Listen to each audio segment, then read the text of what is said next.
Alright, Modern Warfare 3. Obviously, you guys know that another month's time it's going to be out.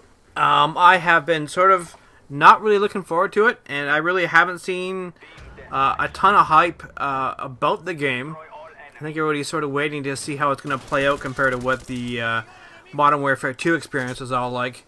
But the one thing I did catch online, though, I did catch some gameplay that people were posting from COD XP. And a lot of people are calling the game Modern Warfare 2.5. Which I guess if you round it off is Modern Warfare 3, right? Round off numbers, you know, yeah, you go up to the next whole number. Anyhow, the point is that the game really didn't sport a whole lot of difference. I mean, even the system specs, from what I understand, are not that far advanced than what they were for Modern Warfare 2. Now, it's kind of typical, if you go back like to the very beginning of COD, the system specs to play the game were not outlandish, so you didn't really have to have a huge high-end computer to play the game. I mean, it kind of makes sense, right? But the thing is that, you know, when you expect something being redone, like hopefully a kind of a new game in the COD experience, really what they're offering so far from what I can see is a lot of bug fixes for what was done in Modern Warfare 2, adding a few different changes in there. Like one of the major changes is the fact that, you know, the Juggernaut perk, actually the kill streak, you are the Juggernaut. So it's kind of a little bit more for noobs. At the same time, it offers some flexibility to actually learn how to play the game well. The only thing, I've seen some gameplay of the Juggernaut perk. Sorry, kill streak. It's not a perk, it's kill streak. And it looks like you're invincible, literally. So I can sort of see that being a little bit overpowered. I don't know how it's going to play out to the actual final review of the game, but we'll have to see. And I think that's what a lot of people are doing. It's kind of waiting to see how the game's going to kind of work out. So far, the one thing I do understand that it just is, you know, I guess I should explain this without stuttering across myself, but last year at this time, there was a ton of hype for Black Ops. Literally a ton. I mean, I'm sure you guys can probably, you know, agree with me on that part of it, because, you know, everywhere you went, you saw posters of Black Ops. People were doing anything they possibly could to get the game even 1, if not 2 days early from big box stores so they can actually get a hold of it, take it home, play it. Now, Modern Warfare 2 didn't go over so well, and especially on PC with all the hacks and people cracking into it and all that sort of mumbo jumbo and mods and crap like that too. Mind you, some of the mods are pretty cool. The Star Wars mod was pretty good. I never actually played it, and to this day I do not own a copy for myself. When I came to the store to actually go ahead and buy one when they start dropping in price, then people just sort of shunned at me. Says, don't really waste your time, don't waste your money, because really it's not worth it. You're going to get ticked off and you're not going to play it very much. I'm like, alright. And then of course I checked out some of the console players, see what they were doing, but yeah, I don't know. I don't own a console. I have no like need to get a console right now. But the one thing I've seen in Modern Warfare 3 that looks a little bit different is the overall appearance of the game. It looks a little bit better, a little bit cleaner. Gun sounds are pretty much about the same. Maps look more interesting. You're not running around in circles like you are in Black Ops. If you played the multiplayer, which I'm sure you have. Yeah, basically every map you hop on, even in the DLCs, every map you hop on in Black Ops, you're running in a circle. And basically what I'm talking about is the perimeter of the map. Now, you think that it's kind of pretty much redundant to actually, you know, do up maps that way. But generally speaking, it's kind of to be expected a bit, but at the same time, it's better if you have more of a, dare I say, a bit of a maze to it, so you have more of a strategic gameplay as opposed to just running around in a circle. So I'm kind of looking forward to that part of it and checking it all out. Some of the other interesting points about the game, though, that I have been looking forward to, and Black Ops does not have this, is the ACR is coming back. SCAR is also in the mix. 2 guns that have not appeared in Black Ops at all.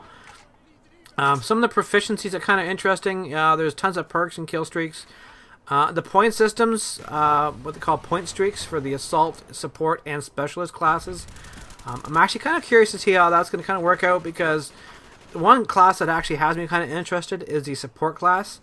Now, if you've seen any of the Battlefield gameplay online, which I'm sure you probably have, the support class, being the medic, you earn a lot of points for reviving people. And if you can actually play that into a COD game, I'm kind of curious to see how that part's going to come about. But the other thing I wanted to talk about a little bit here, I had a review, I had read a review of Robert Bowling talking about some general points about the game.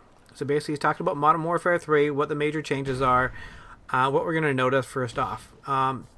It sort of highlights a bit about the system specs and the fact they're not very different than Modern Warfare 2, which I already did talk about. But the thing is, you kind of would figure that somebody like that would probably want to pump up the game a bit, you know, really offer exactly, you know, how demanding it's going to be on your hardware and what you can actually expect on PC. So it wasn't really covered that much in detail, but whatever. The other part is that kind of interesting. They actually have a dedicated team now to alleviate any sort of cheats. Basically what's going to happen when you install the game, it's going to verify itself. So I can imagine when it does this, it's going to actually use some DRM in there. It means you're always going to be connected to the internet to have to verify what content you have within the game content itself. Basically what this actually does is verifying what you have installed based on what's on the server, and basically do like an integrity check between the two to ensure they're all the same files. This can be kind of interesting. This is also kind of a downside for people who are really against DRM stuff. Anybody who's trying to crack the game or get like a PC version that they can actually play that's been cracked, this should pose an interesting challenge. Yeah, I'm not sure how it's going to play out, but I mean, I guess the fact that you have that little extra protection in there, it's kind of a wait and see. The same thing goes for mods. Basically, he talked a little bit in this article about mods, and none of that's going to be even disclosed until the actual final version of the game is released, so November 8th. Which is a little over a month away, so it's coming up pretty fast. The other point that he talks about here are the dedicated servers, which we're kind of used to on PC. That, excuse me, that goes without saying. But they're also going to be imposing a lobby system into this. So you're going to have either the opportunity to play dedicated servers or do the lobby system, which is more peer-to-peer as far as I understand. Now, I have played a system like this before. It is kind of like what you see on consoles, but I've played a little bit of the Warhammer 40k. This is Space Marine, and basically when you get into multiplayer with that game, you're definitely playing in a lobby system. It's different. It's actually kind of feels a little bit odd because I'm so used to popping into checking ping times, knowing where I'm connected to, you know, and basically what to expect. And this way it's sort of you know, hit and miss. I mean, the gameplay wasn't bad, but I'm kind of curious to see how it's going to play out for Modern Warfare 3.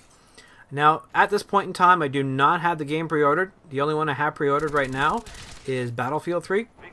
And that is the one game I am definitely looking forward to, and I'm sure a lot of people are. But when it comes to Call of Duty, the Call of Duty community has actually not been talking a ton about Modern Warfare 3. I mean, nobody's really super excited about it. Basically, all the commentators that I've seen coming out of COD XP, they highlight a few bits of gameplay. They talk about what their experiences are like, the people they ran into, but nobody's really overly excited about it. I don't remember any sort of COD XP or any sort of conference like that when it came to Black Ops. It just sort of popped up in different locations in different areas, but I do hope the game is actually built a lot better than what Black Ops was built for, especially on PC, because the PC edition just seemed to be very, very clunky. It was built on an old engine, sort of modified, and, you know, even for myself, even after all the DLCs, all the patches, all the updates, it still hangs in the menus. And it doesn't seem like whatever I do to it, it does the exact same thing. And a lot of people are having the exact same problem. So hopefully the Modern Warfare will offer a bit of a perk that way. Again, like I said, I have to wait till it actually comes out. But if you guys have actually pre-ordered the game yourself, what are you looking forward to?